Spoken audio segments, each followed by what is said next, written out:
دعا کی قبولیت کے کئی مطلب ہوتے ہیں. جو مانگے وہی مل جائے، جو مانگے وہی مل جائے، ایسا بھی ہوتا ہے جو مانگے وہی مل جائے. یہ ایتھوپیا حبشہ کا علاقہ ہے، حبشہ کا علاقہ یہاں قحط آیا ہوا. قحط، ایک بچہ بھوک کی وجہ سے نڈھال اور پریشان، بھوک کی وجہ سے نڈھال پریشان.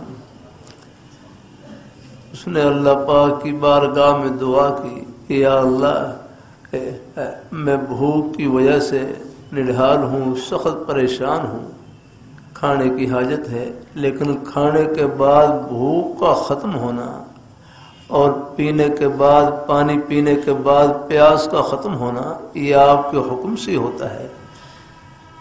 تو آپ بغیر کھائے پیے بھی تو میری بھوک کو ختم کر سکتے ہیں. آپ کے لیے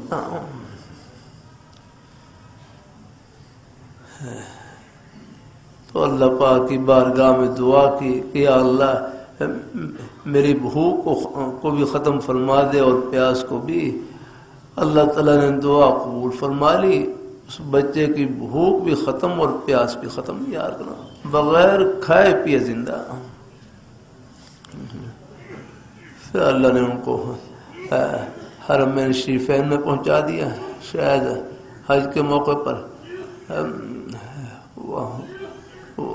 وہاں کچھ ان کی بات کوئی پہنچ گئی، پھیل گئی. عرب حضرات مہمان نواز، وہ اب کوئی جوس والے لے کر آئیں، کوئی کھانے کی چیز لے کر آئیں، بس جو کھائے وہ کہہ کر دے، بغیر کھائے پیے زندہ.